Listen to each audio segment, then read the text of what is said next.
Les premiers partenaires d'un étudiant, on les oublie toujours, c'est d'abord sa famille.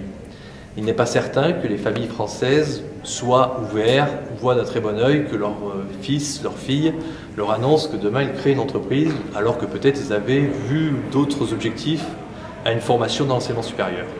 Donc l'idée importante, c'est d'envoyer un message positif aux familles et de bien dire aux familles que l'État a reconnu cette démarche entrepreneuriale de leur enfant et que dans ce cadre-là, il va être protégé par rapport à la réussite de ses études et pouvoir terminer ses études. Donc ça, c'est un point important. Ensuite, ce label étudiant-entrepreneur, c'est donner un signal positif aux différents acteurs.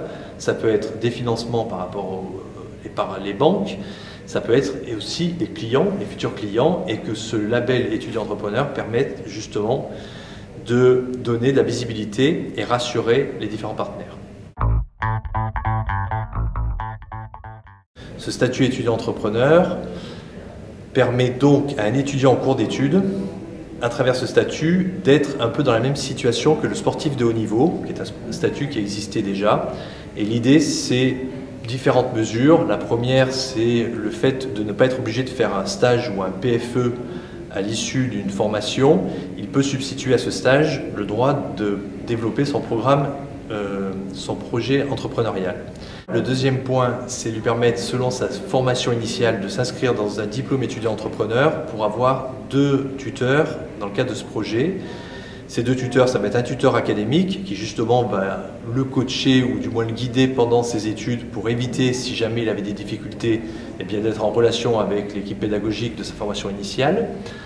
Et un deuxième tuteur qui est un praticien, c'est-à-dire un entrepreneur ou quelqu'un d'une structure d'accompagnement. Et puis ce statut est aussi ouvert aux personnes qui ne sont plus étudiants, qui ont été diplômés et qui veulent revenir dans l'enseignement supérieur. Alors quand ils ont moins de 28 ans, l'attractivité c'est le statut social de l'étudiant, c'est-à-dire l'accès à une sécurité sociale, une mutuelle, et puis à tout ce qui relève des aides pour les étudiants en France. Mais y compris quelqu'un qui est en formation continue peut très bien demander à avoir le statut d'étudiant-entrepreneur après 28 ans si le processus l'intéresse d'accompagnement par les deux acteurs, les 2 tuteurs, un académique et un praticien.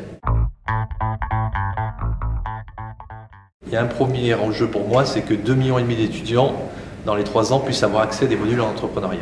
Un étudiant, avant d'être dans l'enseignement supérieur, il a été dans un lycée et donc si demain il y a des programmes pédagogiques de sensibilisation à l'entrepreneuriat, il faut absolument que les pépites soient interface entre ce qui a déjà été fait avec des réseaux comme 100 000 entrepreneurs, comme EPA et autres, ce qui a pu être fait dans l'éducation nationale, qu'on connaisse bien ces programmes dans l'enseignement supérieur pour pas qu'il y ait de redites et tout simplement qu'il y ait bien une progressivité pour l'étudiant. Le deuxième point, c'est les ESP, les écoles de formation des enseignants.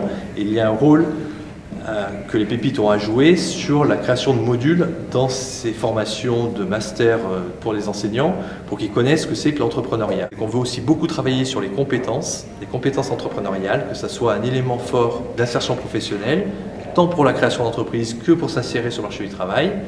Et l'idée qu'on a aujourd'hui, c'est de pouvoir développer des centres de coworking sur les campus pour que les étudiants qui passent à l'acte soient visibles des autres étudiants. Ça sera le meilleur moyen de sensibiliser le monde étudiant au monde de l'entrepreneuriat. L'entrepreneuriat, ce n'est pas que la création d'entreprises. L'entrepreneuriat, ce n'est pas que la création de start-up technologiques innovantes, de serial entrepreneurs.